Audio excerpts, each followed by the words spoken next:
We're waiting on Representative Jackie Walorski, Republican of Indiana. She sits on the House VA committee. But I want you to hear this exchange last night with Dr. Lynch. She's one of the administrators at the VA, and Congressman Hulskamp. Listen to this. So if I understood correctly from the report and from your testimony, is these secret waiting lists could be at every VA facility in the country. Is that correct? Congressman, I don't think they were secret. I think they were... How did you not find them, Dr. Lynch? You were there. I did find them, Congressman. How many were on the list? Pardon? You told me you didn't even look at this list. I told you we didn't document the numbers. I told you we were aware. You saw the list? We were aware of the process. Why didn't you report to the press and to Mr. Shinseki and the President of the United States that there were 1,100 veterans waiting for care on that list? Did you tell anybody above you? You waited 35 days. 35 days that you cared for veterans. You said you care about them. They waited on a list, languishing. Joining us now, Representative Jackie Walorski, Republican of Indiana. You were at the hearing. You were sitting there during that exchange. Tell me, I can sense the frustration from your colleague, Congressman Hulskamp. I'm guessing you have the same frustration. What next? How are we going to finally resolve the problem at the VA? Well, I think that ultimately, we were there for a long time last night. I got back at midnight. And, one of the things that I had said during the hearing was, all we heard for 2.5 hours is what they don't know, what the three people that came to testify don't know. They provide no information. They did not bring the information that we had seen it in. All that information we found out went to their counsel general, and they're claiming attorney-client privilege now. And so Wait, whoa, hold on a second. Yeah. So that was a big revelation last night, was that there was no new information. There was nothing in writing. There was nothing whatsoever but a bunch of I don't know, and I don't know. And so, I finally asked them when it was my turn, what do you know? We all know now what you don't know, but what do you know? And where in the world is the urgency of getting to the bottom of this? And so I think that the criminal investigation portion of this has to ensue. And I, asked that question last night of this crew much later in the night, to say, do they believe the IG report that the Justice Department needs to get involved? And, they kind of skirted around the issue and said, if the IG report, if the IG, thinks it's necessary, then they should. But this is so unbelievable. And if there are any of our fellow Americans last night that were watching this, I'm sure they were disgusted. Does Shinseki need to go? I came out and called for Shinseki to go back with the American Legion, so I'm on record as probably being one of the first people to say he has to go. This is a disgrace, and it's really a tragedy for the nation to watch what's happening and not see an urgency under the president. There's no urgency under these folks that were there last night. Doesn't seem to be an urgency with Shinseki, and that report is so damaging that this is going on around the country, and now the look at the VA clinics has been expanded to more than 40, over 1,000 people on a waiting list that, at one time, the VA said there was a waiting list, a secret list. Last night they said there was no secret list. It was purely the way, business was being conducted. It was just literally a three-ring circus last night. All right. So look, we all feel this frustration that you feel, but the American people want answers, and I think that one of the answers that they want is, how did this happen? How did we get into a situation where this was allowed to be the norm? Well, that's my question, and I believe I share the frustration because I've sat there and listened to this for 18 months. But I think one of the things we have to look at is this process right now and how hard it's been to extract any information, to get any amount of truth whatsoever or fact. And everybody was waiting for this IG report that came out yesterday. That thing is so condemning that I don't know how in the world the president, as the commander-in-chief, can get through business today without removing and replacing Secretary Shinseki. I just can't believe that there's any confidence or trust left between the commander-in-chief, where at the end of the day the buck stops there.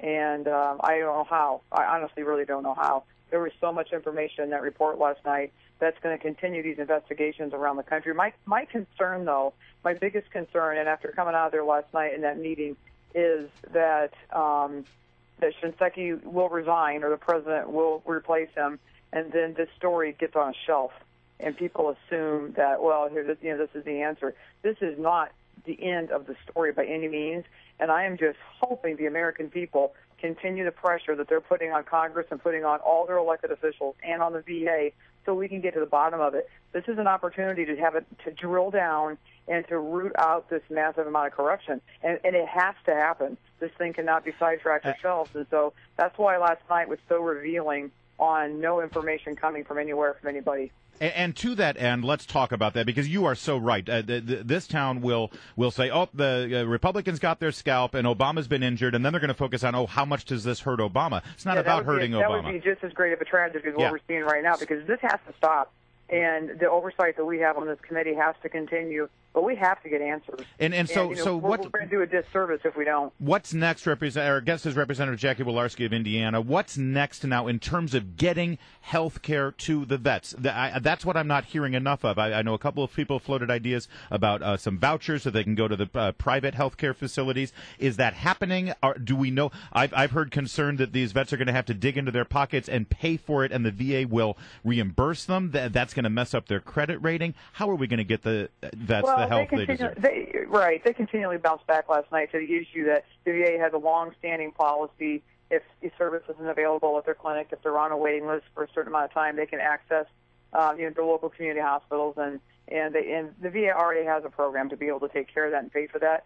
So, but my answer to you is this: even though that's a long-standing VA policy and it is a VA procedure, the problem is there's no urgency coming out of the VA. I mean, their house is on fire. There's no urgency to move these people off this list and to make a national announcement, hold a press conference so every American hears it, and lay out these rules.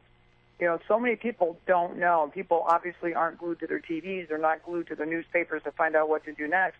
They literally are in limbo waiting to find out who's going to help them, and there's literally no urgency. There's no emergency feeling coming out of VA last night. Yeah, and it doesn't. We don't feel that sense of urgency coming out of the White House either, which I think is your larger point. All right, look, we all want to help the veterans, but is there a second larger political point to be made here that doesn't really have to do with the veterans?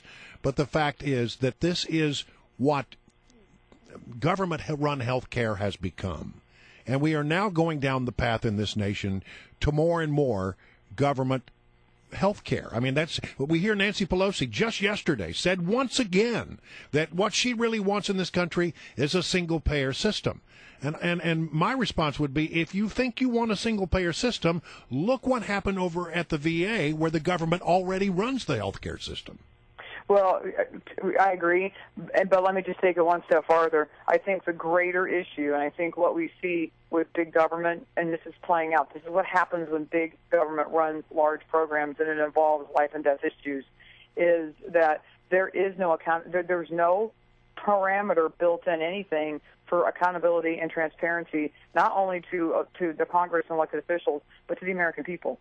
And, I think the American people are wide-eyed right now, shocked at what's happening and what they're hearing coming out of here, which is nobody's accountable. The agency is too big. It's bureaucracy run amok. Nobody's accountable to anybody, and there's no transparency. Nobody has the ability to look in there and say, here's the truth. We just found it. And I think that, America is literally watching this unfold. It's being peeled back like an onion. And I think that Americans seriously are learning exactly what big government is and why you want, smaller government. You want less intrusiveness in your individual life so we don't get into this kind of a situation again. So to your broader point, yes, I think there's huge overreaching political ramifications. But I will tell you this, when it comes to serving our veterans, getting them off that list, and getting this thing cleaned up with the corruption inside of there is not partisan. It's not political. It is literally doing the right thing for the sake of right. And we are all on that committee, Republicans and Democrats, standing together, trying to get as much information and trying to move this thing on for the sake of getting the medical health to our veterans and making sure, though, that we stay with us and stay focused to root this out. If we simply glaze across the top and go on as if nothing ever happened, we'll never get out of this situation. The accountability and transparency has got to be built in there, and that's the challenge when you're dealing with a huge government. Representative Jackie Walorski, Republican of Indiana, thank you so much for joining us. And by the way, still nothing from Harry Reid and his Senate. Nothing. No action after the dozens of bills the House has passed. Nothing from